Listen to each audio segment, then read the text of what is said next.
My fiancé said, "My friends think you're boring because you're too nice. I need to date a bad boy before I settle for you." I said, "Sure." Then I canceled everything and started packing her stuff. When she realized what I'd done, she lost her mind. Sup Reddit. My fiancé thought I was too predictable. Said she wanted to explore other options and date a bad boy before our wedding. So I let her go on her play date while quietly dismantling everything between us. Grab your popcorn and enjoy the shit show. I, 29 male, proposed to Valerie after 3.5 years together.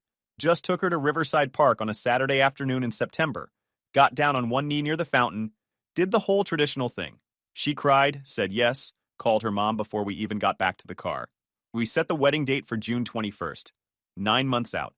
I'm a commercial electrician pulling $62,000 a year. I wire buildings, fix power systems, occasionally get shocked when some idiot doesn't label breakers correctly. Drive a 2018 Ford F-150 with 52,000 miles. Own a 3-bedroom ranch house with a mortgage payment of $1,975 monthly. The house needed work when I bought it, but it was good enough. I can fix most things myself, which saves money and keeps me busy.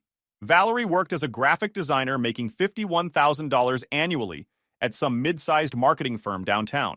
Made logos, designed websites, spent 8 hours a day staring at Adobe programs while drinking overpriced coffee. We split everything 50-50. Mortgage, utilities, groceries, the streaming services we never watched. Had a shared spreadsheet for tracking expenses because neither of us wanted to argue about who paid for what.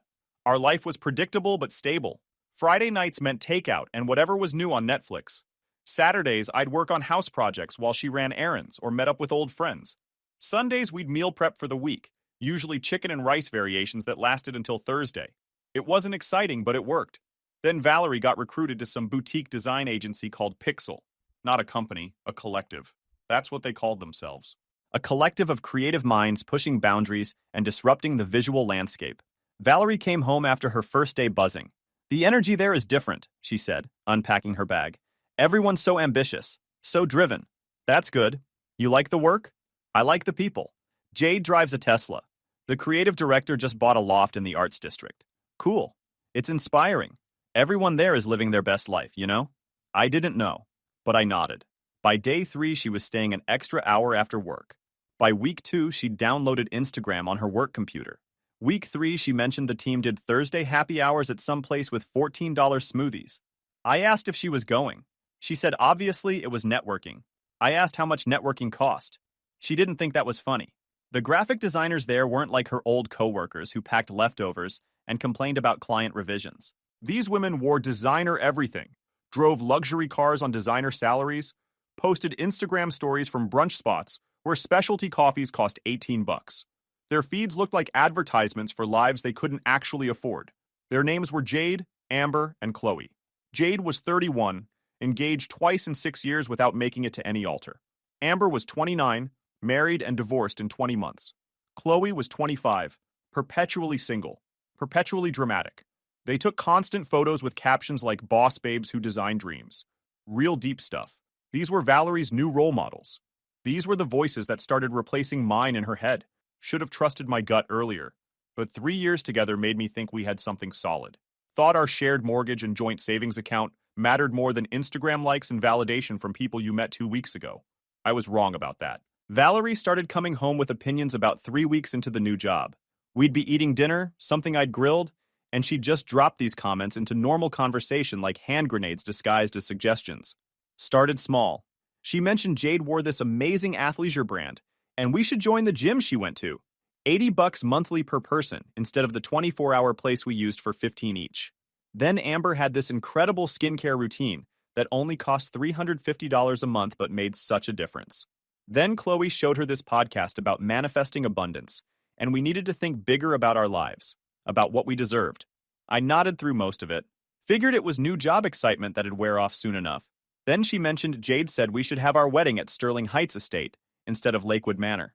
I looked it up right there on my phone. Sterling Heights cost $21,000 just for the venue rental, just to stand in their building for 6 hours.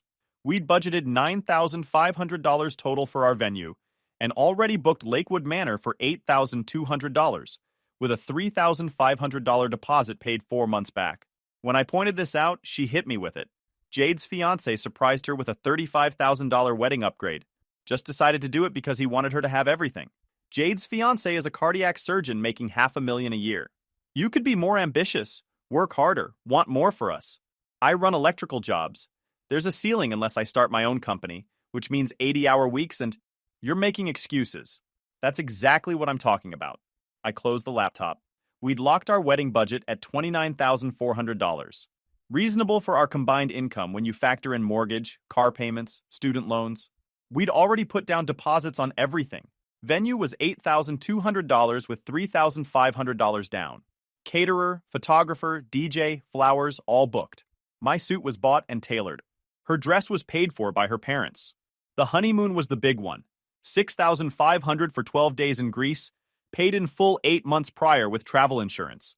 Everything was reasonable. Everything was boring. Valerie's friends thought it was basic. That exact word showed up in one of her group chats I saw when she left her phone on the counter. Jade had typed, "Girl, your wedding sounds so basic, you deserve the Sterling Heights experience with the garden ceremony and the fountain and the vintage car." Amber's wedding cost $82,000 and featured a 12-piece band, a dessert tower, and custom-designed invitations that cost $40 each.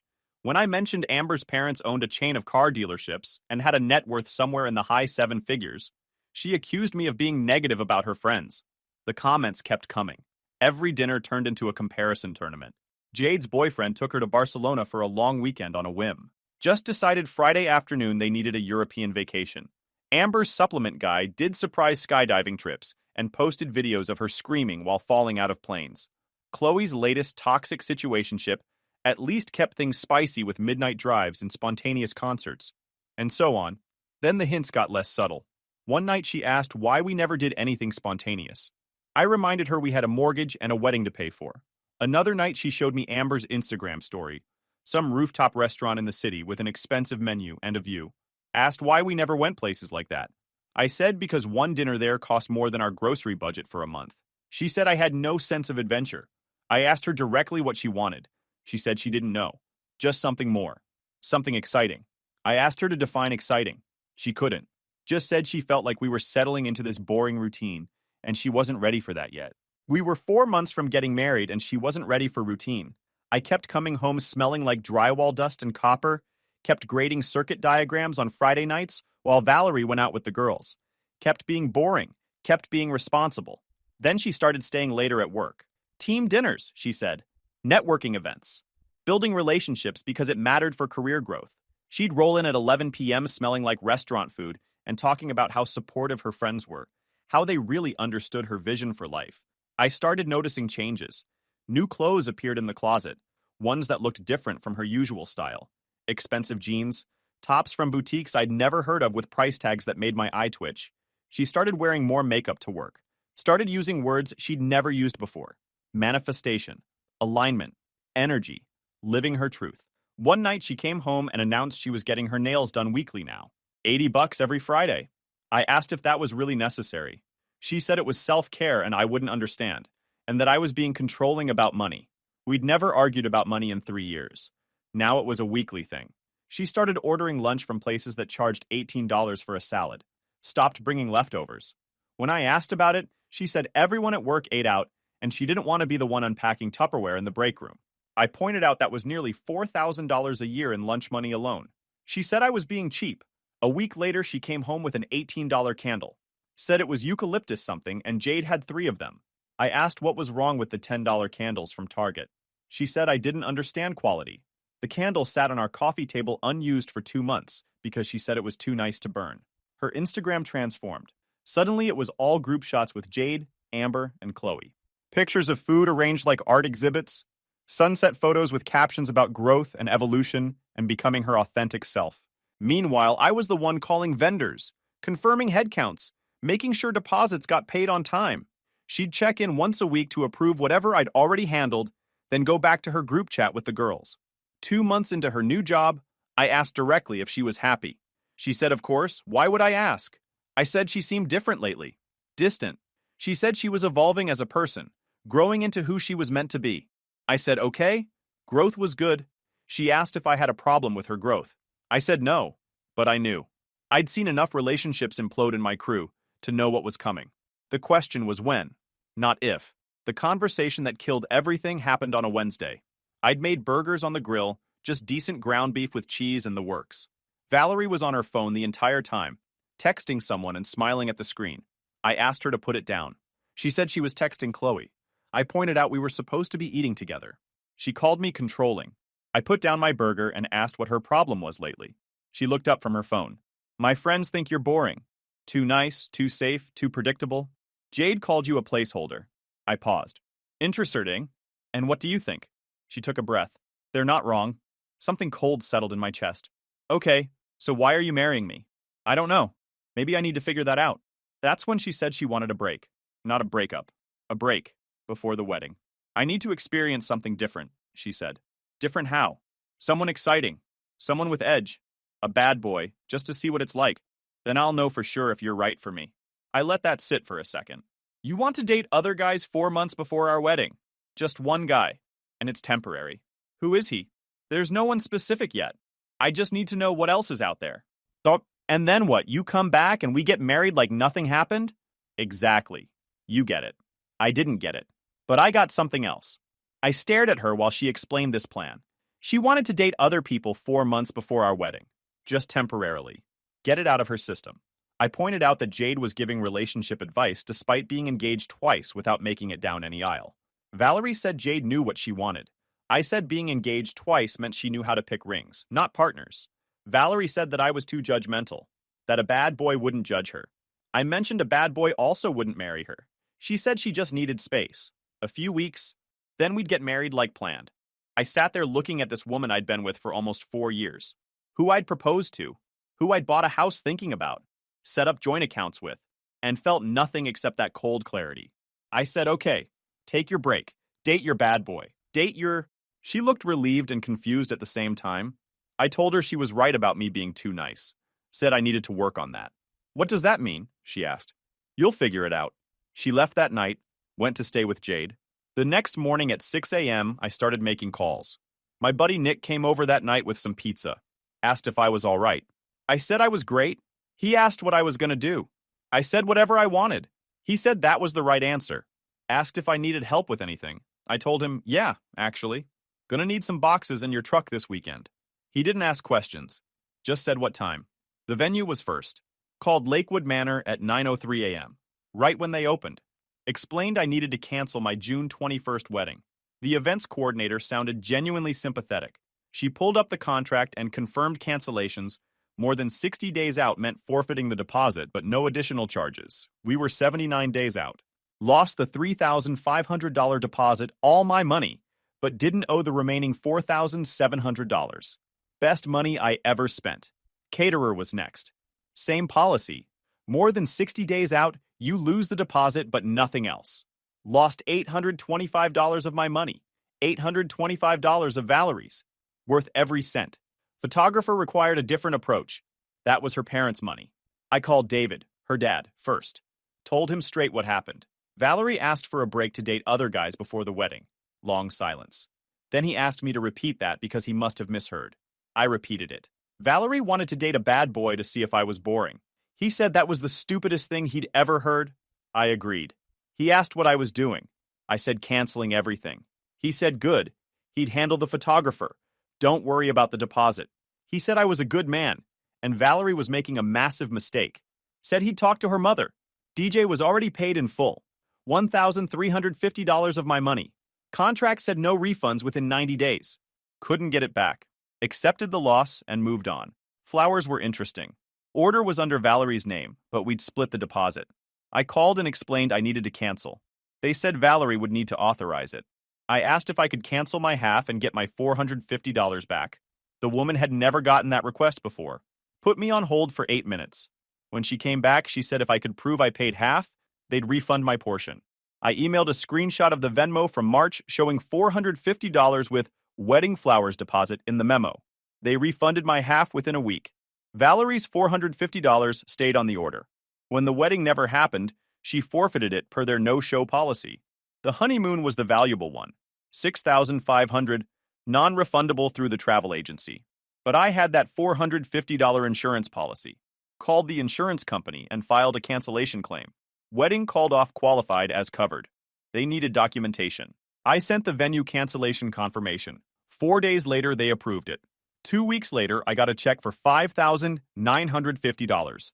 Lost the $450 insurance and the $550 deductible, but saved $5,500 compared to losing the entire trip. I spent one Thursday morning making 6 calls. Total damage: lost $6,675 in deposits and fees. Recovered $6,400 through the flower refund and insurance payout. Net cost was $275. The price of self-respect. Total bargain. That afternoon, I had to call my mom and tell her the wedding was off. What happened? I gave her the short version. She was quiet for a minute. I'm sorry, but I'm not surprised. She changed since that new job. Yeah. Are you okay? I'm fine. Good. Don't take her back. I won't. Now came the fun part. Nick showed up Saturday morning at 8 a.m. with his truck and a stack of boxes from his warehouse job. I had coffee ready. He looked at me. You really doing this? Yeah. We started in the bedroom. Her clothes went into boxes. Took us 2 hours because she had too much stuff. I wasn't throwing anything away, just packing her life into cardboard boxes. 3 hours in, Nick found the receipt for the $180 candle in one of her nightstand drawers. Stared at it for a solid 10 seconds. She spent how much on a candle? You heard me. And didn't even burn it? Too nice to use, apparently. He shook his head and kept packing. Found the vitamin bottles next. Checked the label. What do these even do? No idea. Amber recommended them. Nick tossed them in the box. Your ex is an idiot. We moved to the living room. Her decorative pillows that I always hated, gone. Her art prints from Target that she said were sophisticated, boxed up. That fancy throw blanket, packed. The coffee table books about design and architecture that she never actually read, stacked in a box. Found the ring box in her nightstand drawer. The engagement ring I'd saved for 8 months to buy. She'd taken it off before going to stay with Jade. Left it in the drawer like it meant nothing. I put it in my toolbox in the garage. I'd deal with that later. By noon, we had the living room cleared. By 2 p.m., the bedroom looked like I lived alone. By 3 p.m., we were done. 16 boxes total, all labeled, all photographed for documentation. Nick looked at the stack of boxes and started laughing. Asked if I felt better. I said, yeah, actually. House felt lighter already. Valerie texted after a week. Asked how I was. I said, fine. I'm seeing a guy, Tyler. He is a biker. Cool, I replied. Are you mad? Why would I be mad? I mean, you're being really mature about this. Of course. She had no idea I'd canceled everything. I didn't tell her. Let her figure it out herself. Her Instagram became a Tyler highlight reel. Every other story was motorcycle content, dive bar content, Tyler's deep thoughts content.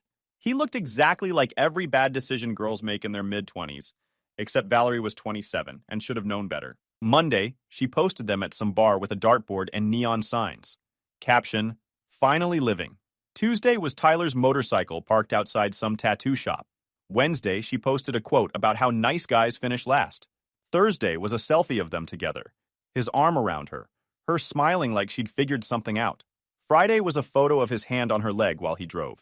Sunday was a photo of them at brunch with the caption, "This is what choosing yourself looks like." I checked Tyler's Instagram once out of curiosity. His bio said, "Live free or die trying," with a skull emoji. His feed was all motorcycle shots, gym mirror selfies, and reposts of quotes about wolves and sheep. One post was him holding a philosophy book he definitely hadn't read. Comments were all from other guys like him saying, "Real talk, bro," and "Sigma mindset." Valerie had liked every single post going back 3 weeks. I watched it all from my couch while I worked on grading electrical diagrams for a certification course I was taking. Every notification, every post, every story. Not because it bothered me, because it was entertaining watching someone have a midlife crisis in their late 20s. I spent my time fixing things around the house. Replaced all the outlets in the kitchen with new ones that had USB ports built in. Finished the bathroom tile I'd been putting off for 6 months. Had to redo 3 sections because I messed up the spacing the first time, but by Sunday it looked professional. Reorganized the garage now that it had space. Found my old baseball glove and a box of books I'd meant to read. Played video games, ate whatever I wanted, watched action movies without someone asking if we could watch something with subtitles and emotional depth. Went to the gym with Nick 4 times that week. Nick came over most nights. We'd work on house projects, order food, watch whatever. He never asked if I was okay. Just showed up with tools or takeout or both. That's real friendship. One night he asked if I'd heard from Valerie. I showed him her Instagram.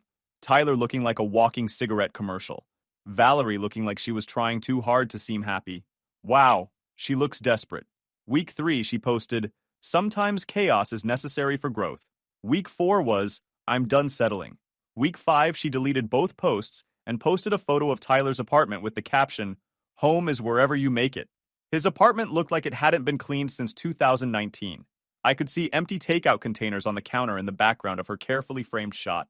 Week 6, she texted saying she was ready to come home. "Okay," I said. "That's it? What else do you want?" "Maybe that you missed me." "Did you miss me while you were on Tyler's motorcycle?" "That's not fair. You gave me space." "You asked for it." She said we needed to talk about the wedding. It was getting close. Asked if I'd been handling the details. I said I'd handled everything. "I knew I could count on you. I'll be home tomorrow. Love you." She showed up the next day with 2 bags. Moved back in like nothing happened. "Where's my stuff?" she said, looking at the empty closet. "Garage, in boxes." "Why?" "You took a break. I packed your stuff." She stared at me. "Are you freaking kidding me right now? Your friends can pick it up whenever." She went to check the garage. Came back looking confused. "You packed everything?" "Everything." She tried to act like it didn't bother her. Started unpacking the 2 bags she'd brought. Then she told me Tyler was too unpredictable. Said she realized what we had was special. That I was dependable and stable and kind. I pointed out she'd called me boring. She said I wasn't boring. I was mature. I asked what changed. She said she got it out of her system. Jade was right. She needed that experience. Now she knew I was the one. "Interesting. So, are we good now?" she asked. "No." "What do you mean, no?" "As you heard." "Fine. We will talk about this tomorrow. I don't care if you packed my stuff. I will unpack them later. You're just mad right now. We'll see about that." She tried settling back in like nothing happened. Made dinner that night. Acted like we were picking up where we left off. Talked about her day at work. About some client who was rude. About how Tyler turned out to be a mistake. But at least she learned something. I ate my dinner and said nothing. That night, she slept on the couch. The next morning, she asked if we should start planning the final wedding details. Needed to finalize the seating chart, confirm the menu choices, figure out the timeline for the day. I told her she should call the venue first. "Okay, I'll do it at lunch." Good idea. Few minutes later, I headed to work. I was at a job site running conduit through a commercial kitchen when my phone started blowing up. 1 call, 2 calls, 3 calls, 4. Then a text. "Call me now." I stepped outside into the parking lot. Called back. Her voice came through so loud I had to hold the phone away from my ear. "They said we canceled the wedding." "Yeah, I canceled it over 2 months ago. April 3rd. Day after you asked for a break." "Why would you do that?" "You said I was boring." "This isn't funny." "I'm not joking. The wedding is in 11 days. Was, venue, caterer, flowers, honeymoon, all of it." Silence. Then, "Even the honeymoon? Especially the honeymoon? I can't believe you. You asked for a break to date another guy. I figured we were done." "I didn't say we were done. You wanted to explore other options." "I gave you the freedom to do that permanently." She said I was insane. I said I was bad now. Congratulations, she got what she wanted. She said people were flying in. Her aunt was coming from Oregon. I suggested she should probably call them. What am I supposed to say? Tell them the truth. You dumped your fiancé to ride on some loser's motorcycle. They'd understand. She hung up. Called back 5 minutes later crying. Asked if we could fix this. She said the wedding, could we rebook? I said sure, she was welcome to try. She said she didn't have money for new deposits. I said that sounded like a her problem. She'd taken the break, not me. What am I supposed to do? I don't know, maybe Tyler has ideas. But I told you he was a mistake. He wants nothing to do with me. He's a jerk. Well then you're single. I hate you. Good. She hung up. Again. Her friends started texting within the hour. You're a sociopath. You're toxic and abusive. Valerie is devastated, I replied. She looked pretty happy on Tyler's motorcycle last month. Jade sent 3 more messages after that. Long paragraphs about emotional manipulation and how I'd financially trapped Valerie and destroyed her dreams. I ignored them. Chloe called me twice from a blocked number. I didn't pick up. She left a voicemail about karmic justice and the universe punishing toxic men. Saved it in case I needed a laugh later. Valerie's parents called that evening. David said they heard. He said Valerie made a catastrophically stupid decision, and I did exactly the right thing. Said they felt terrible about the photographer deposit. I told him don't worry about it. He said for what it's worth, They always liked me more than they liked Valerie's choices. Said she'd been making progressively worse decisions since she started that new job. I appreciated the honesty. Nick called me that night laughing. Said he heard through mutual friends that Valerie was having a complete meltdown. Good. Do you feel bad? Not even a little. Good. Now you're officially cold-blooded. He told me she'd called at least 10 people trying to figure out if she could rebook everything. The venue was booked solid for the next year. Every caterer she called was either booked or quoted her prices triple what we'd originally paid because it was last minute. The photographer her parents had booked was already committed to 3 other weddings that month. She's losing it, Nick said. Apparently she called her mom crying for 2 hours. Her mom probably told her she's an idiot. Basically, I heard her dad already called the photographer and got their deposit back, told them his daughter made a catastrophically bad decision. I appreciated David's honesty. During that time, she was still trying with Tyler. 2 days later, Tyler officially bailed on her. Nick heard it from someone who knew Chloe's cousin. Tyler decided the drama was too much, told Valerie she was too intense and needed to figure her life out. The exact text, according to Nick's source, was, "This is too much crazy for me." Valerie proceeded to have an even bigger meltdown. Nick's girlfriend had access to Jade's private Instagram stories through some friend connection. She showed Nick screenshots. Valerie crying in Jade's apartment, drafting and deleting texts to Tyler, showing up at Tyler's place unannounced, calling him 17 times in one night. Full unhinged behavior. Tyler blocked her on everything and told his friends she was psycho. The bad boy romance lasted exactly 6 weeks before imploding spectacularly. Jade, Amber, and Chloe rallied around Valerie, posted supportive messages about toxic men and how women needed to support women. Jade posted a story about manipulation and narcissistic behavior with zero self-awareness. Amber shared quotes about healing from trauma. Chloe went on a rant about how men were trash and women deserved better. They were backing her up completely, validating every delusion, confirming that I was the villain in this story, that Tyler was the villain, that men in general were the problem. Zero accountability anywhere in sight. Valerie moved out 5 days later, back to Jade's place, posted on Instagram about how sometimes the people you trust most stab you in the back. Her friends commented about how strong she was and how she deserved better and how karma was coming for me. I posted a photo of my newly finished bathroom tile. Caption was, "Finished what I started. Feels good." My crew commented about the grout work and being proud of me. Week later, Valerie texted asking for her half of the caterer deposit back, $825. I said sure, but I wanted my half of the TV. We'd bought it together for $1,400. I wanted my $700 back. Net, she owed me $125. That's ridiculous. Asking for money after cheating is ridiculous. She said we were on a break. I called it the Ross Geller defense. Classic move. She said this was real life.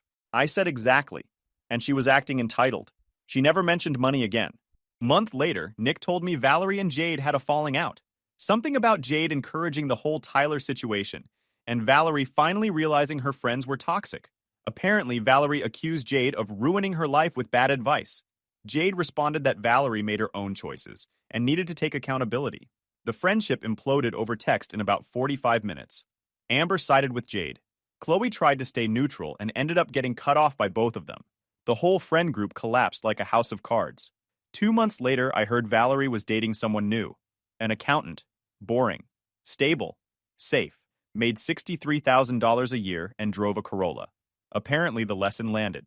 I found out through a mutual friend who ran into Valerie at a coffee shop. She'd apparently spent 20 minutes explaining how she'd learned so much about herself and grown as a person and was finally ready for something real and stable.